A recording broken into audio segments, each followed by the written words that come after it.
Bom dia, pessoal. Boa tarde, boa noite. Nós somos da AMIB-DF. Eu sou o Rodrigo Biondi, diretor-presidente. Do meu lado está aqui o Alexandre Amaral, que é o diretor científico da AMIB-DF. A gente vai conversar um pouco sobre o COVID, sua atuação da terapia intensiva e um pouco da epidemiologia. Um abraço a todos.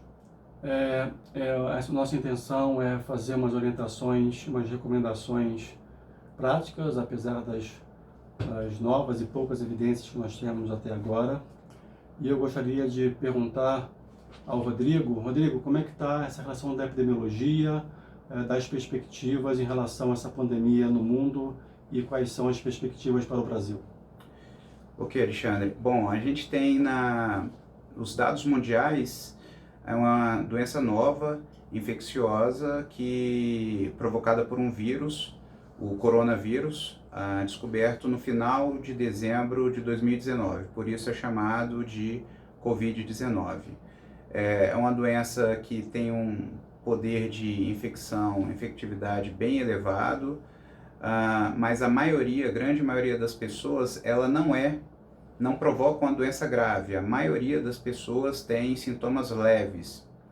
A mortalidade ela é variável de acordo com o nível de teste que é feito na população. Na China, que testou basicamente os pacientes sintomáticos, a gente teve uma mortalidade relacionada ao Covid de 2 a 3%. Na Itália, que eles testaram apenas os pacientes mais graves, a mortalidade subiu para 6 a 7%. Países que tiveram ampla testagem da população, a mortalidade chegou a 0,3%, como na Coreia do Sul e na Alemanha. No Brasil a gente ainda não tem esses dados, é muito cedo para dizer, mas aí me vem uma nova questão, Alexandre. Como é que você acha que vai ser, quais são os dados que a gente tem dos pacientes graves que vão para a UTI? Olha, Rodrigo, essa é uma informação ainda também com poucos dados, alguns dados preliminares da China e principalmente da Itália, ao qual nós estamos tendo, principalmente por uma questão de abertura de informações em relação à Itália, mas até agora me parece que a mortalidade é uma mortalidade elevada, até mesmo porque não nos esqueçamos que é uma síndrome de desconforto, e propriamente a síndrome de desconforto já tem uma mortalidade elevada, por todas as questões inerentes de logística para o tratamento da síndrome de conforto, e agora nós estamos percebendo que essa parece ser uma síndrome de desconforto mais crônica, que depende um pouco mais tempo de ventilação mecânica, então isso requer aí uma logística de atendimento que pode atribuir, sim, um aumento da sua mortalidade, mas o que nós já temos hoje é que ela varia aí em torno até de 20% de mortalidade dos pacientes graves em terapia intensiva. Em relação a uma coisa importante, quando os pacientes graves estão na UTI, ou estão principalmente quando eles vão para a terapia intensiva, é a questão da segurança. E vem se falando muito hoje em dia sobre a questão de uso de máscaras, qual tipo de máscaras. Rodrigo, como é que você vê essa questão de uso de EPIs para uma realidade brasileira, para uma realidade das nossas UTIs dos interiores, para nossas UTIs de hospitais públicos que são mal abastecidos, que são mal gerenciados? Como é que você vê isso? Qual que é a sua visão em relação ao uso de EPI numa realidade nacional? É muito interessante isso, Alexandre, porque a gente pode estender essa realidade inclusive para países de primeiro mundo. Existe uma falta de EPIs no mundo desenvolvido também. Relatos muito preocupantes nos Estados Unidos, na Itália, em todos os países. Existe uma demanda muito maior do que a capacidade de produção das empresas, e essa é uma preocupação que nós temos. O que é recomendado hoje? É recomendado para o paciente, por conta da sua transmissibilidade, tanto por contato, uma boa parte da transmissão acontece pelo contato com superfícies inanimadas, cama, móveis do leito do paciente. Então ali ficam gotículas que depositam com, às vezes, até dias de contágio. O profissional encosta ali e nós levamos a mão ao rosto cerca de 20 vezes por hora. Então, essa mão, se tiver contato com a mucosa oral ou mucosa dos olhos, o profissional de saúde pode se contaminar. Então, a recomendação é o uso de precaução de contato e precaução respiratória. E aí, se o paciente não produz, se o paciente tiver de máscara cirúrgica, ele não vai produzir aerosol. Nesse momento, o profissional pode ficar com segurança com máscara cirúrgica também. Se ele tiver qualquer procedimento que produza aerosol, como por exemplo, ventilação não invasiva, broncoscopia, intubação, aspiração em sistema aberto, há dispersão de aerosol e esse paciente, esse profissional deveria usar a máscara N95. Um grande problema é que, por essa incapacidade de produção das máscaras e de EPIs na proporção que nós estamos usando, é recomendado que a gente utilize com muita parcimônia e até reaproveite algumas dessas máscaras N95 para poder utilizar durante a epidemia, porque se a gente descartar esse material em cada uso, o que pode ser reutilizado, como a N95, por exemplo, a gente vai ter um problema sério que é falta desse material no meio da epidemia. Me parece que o uso de uma máscara cirúrgica por cima da N95 pode fazer com que ela dure um pouco mais. Qual que é a sua visão sobre isso? Sim, acho que essa é uma possibilidade. Outra possibilidade é o uso da Face Shield, que é aquele dispositivo de plástico ou acrílico. Então a N95 ela fica protegida, desde que então a reutilização dela é preconizada, desde que ela não tenha sujidade, ela não esteja rasgada, e muito cuidado com a retirada da paramentação. A maioria dos profissionais de saúde se contaminaram exatamente na retirada da paramentação. Então, esse é um dos motivos que aqueles macacões que a gente vê em algumas séries, houve muita contaminação dos profissionais, especialmente chineses, na sua retirada. Então, não se preconiza fortemente o uso desses macacões. O capote cirúrgico comprido, impermeável, luvas de procedimento, máscara N95 se houver uma produção de aerosol, gorro e óculos ou a face shield são suficientes para proteção. E agora, Alexandre, isso é uma coisa que tem povoado algumas notícias na internet, em alguns grupos, e no momento que um paciente desse está na UTI e ele tem uma intercorrência clínica, seja uma parada cardíaca, você tem que atuar rapidamente. Como é que você se comporta em relação até aos EPIs? Primeiramente, acima de qualquer tipo de conduta de emergência nesses pacientes, a proteção individual e a proteção da equipe tem que estar em primeiro lugar. Não é um tipo de emergência que a gente, às vezes, quebra um certo tipo de barreira para tentar salvar a vida. Não é nesse momento, em momentos de epidemia, um problema de pandemia que nós estamos vivendo, uma patologia grave, pouco conhecida, com uma mortalidade em pacientes graves elevadas, temos que nos preparar a UTI para que isso aconteça. Então, sempre que nós tivermos um paciente em terapia intensiva que ele estará em estado grave, tudo tem que ser antecipado. A organização da UTI para uma possível intercorrência, parada cardíaca ou intubação, tem que estar preparado para que possa ser feito toda a paramentação, como você mesmo orientou, aí sim possa ser feito atendimento nesse paciente. Nada de medidas heróicas nesse momento, as medidas heróicas serão tomadas antecipadamente. Preparar a sua UTI para que a gente possa fazer tomadas de decisões de forma segura e protegendo nós, a nossa equipe e a nossa família. E outra coisa importante em relação à emergência, é que a gente vê muito em relação a tudo isso, que sai muito na literatura. A gente sabe que acima do desconforto a gente tem várias modalidades de suporte ventilatório de acordo com a sua evolução, né? Máscara de ventilação não invasiva, catetes de alto fluxo, que é uma coisa que a gente está passando a utilizar um pouco mais. Como é que é isso em recomendações aos pacientes acometidos por essa pneumonia grave pela Covid-19? Excelente, isso é um tema de controvérsia, mas já parece ser ponto pacífico, tanto na epidemia na China quanto na epidemia na Itália, que são os maiores acometidos e com maior experiência, tem se feito realmente a ventilação não invasiva, mas a gente tem que entender que existem dois grandes problemas em relação à ventilação não invasiva. O primeiro problema é que essa terapia, ela produz aerosol. Tá? Então, se a gente está numa área protegida, o profissional está paramentado adequadamente, é um problema menor. O outro problema é que a eficácia da ventilação não invasiva não vai ser tão grande quanto naquelas indicações clássicas do DPOC ou da congestão pulmonar.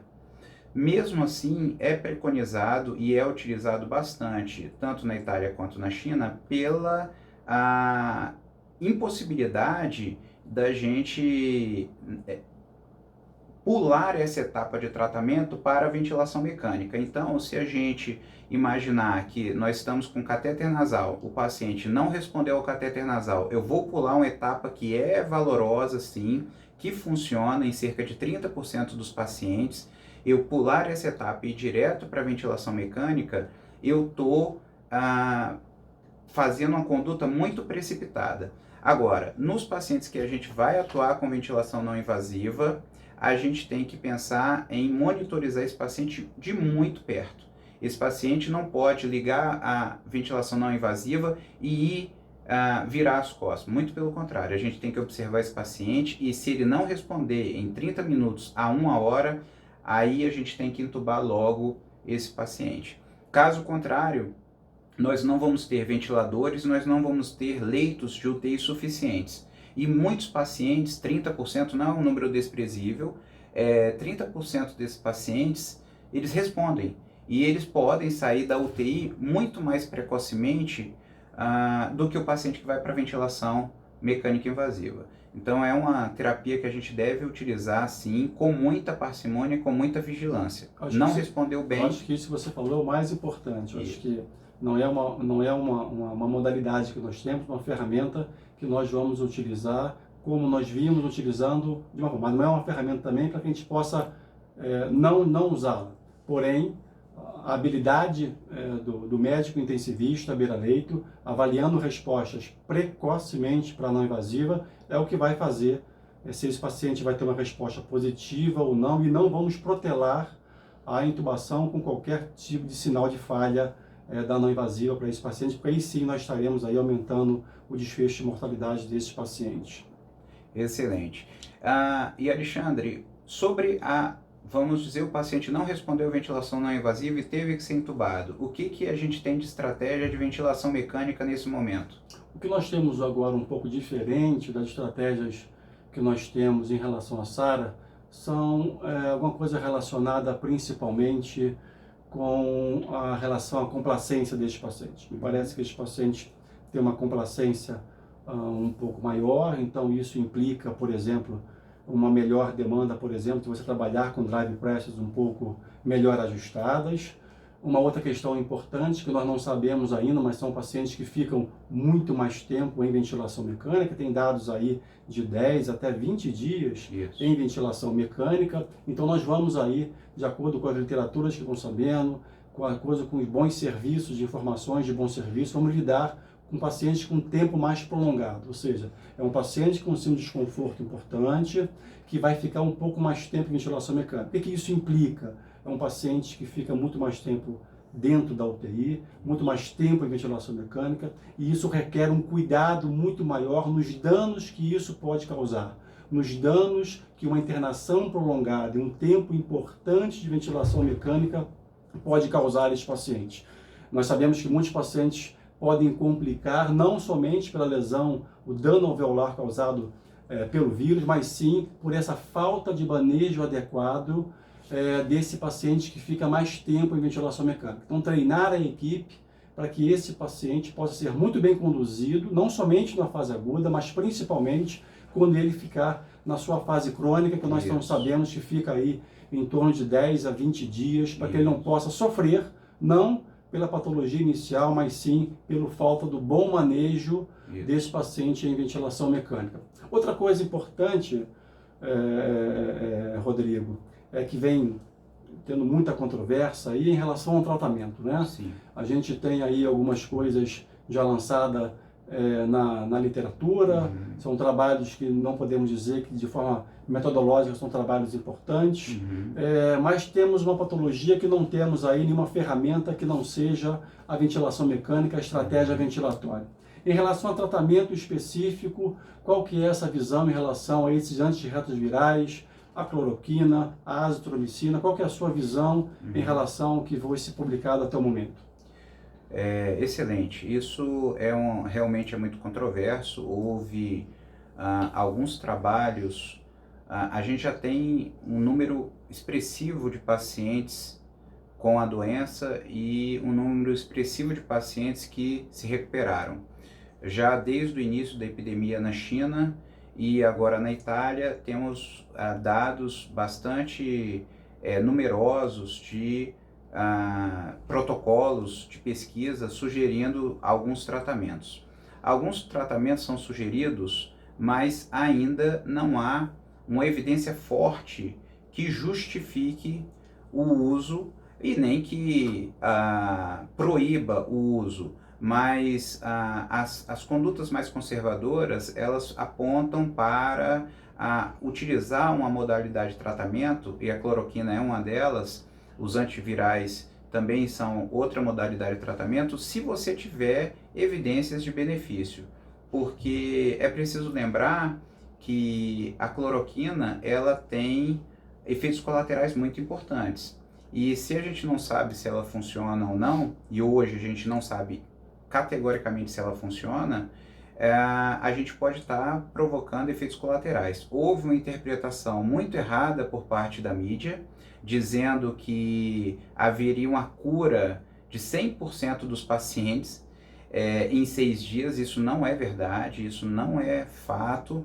muito pelo contrário. O que houve foi uma melhora de um exame laboratorial que não é centrado no paciente, é um exame que simplesmente mostrou uma redução de carga de vírus no SWAB, mas não fala, o desenho desse estudo ele é muito ruim, é um estudo que não justifica o uso. Justifica sim protocolos de pesquisa, ou você fazer um protocolo desenhado em cada instituição a partir disso daí, mas o uso indiscriminado, o uso da população não é preconizado. Isso a Sociedade Brasileira de Infectologia não preconiza, os grandes órgãos que estão estudando o Covid-19 não preconizam, e talvez em protocolos de pesquisa muito bem desenhados e controlados, aí sim seja um espaço para o uso.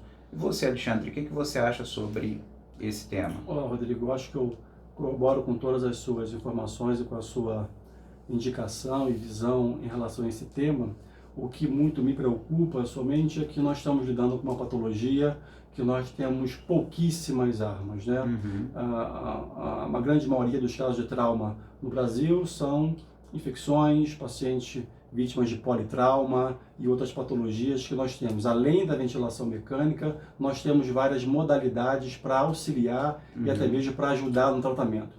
Eu confesso para você que eu ainda tenho algumas dúvidas em relação a não usar em pacientes mais graves, em pacientes que não estão respondendo, principalmente inicialmente, à estratégia ventilatória. Então eu acho que tem que ser estudado um pouco mais, porém não pode se demorar muito para a gente poder decidir dentro de cada hospital, dentro de cada comitê de bioética ou de ética de cada um, da equipe de infectologia ou da coordenação da UTI, em se fazer, porque a gente não se sabe se alguns pacientes podem vir a ter benefícios. Porém, os malefícios de uma droga não podem ser descartadas. Eu acho que é isso que você falou, mas temos que lembrar que é uma patologia que nós não temos nenhum tipo de medicamento específico, e é uma patologia com alta mortalidade nos pacientes graves. Eu acho que se tiver alguma intenção de usar, muito bem estudada, vendo caso a caso, eu acho que só caberia naqueles pacientes graves que não respondem inicialmente à estratégia ventilatória.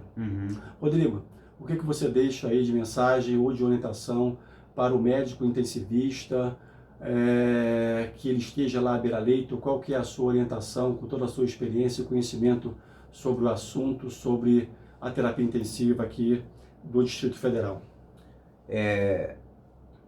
Uma mensagem final agora é que nós estamos com um chamamento, os intensivistas não vão se furtar nesse momento, é o nosso dever, é o que nós estudamos a vida inteira para atender esses pacientes e a gente vai fazer isso da melhor forma possível. Nós estamos diante de um momento histórico, todos estamos apreensivos pela nossa própria saúde, mas a gente, com muito cuidado na sua proteção, com muito cuidado para fazer o melhor atendimento possível, a gente vai atender a população que nos procurar.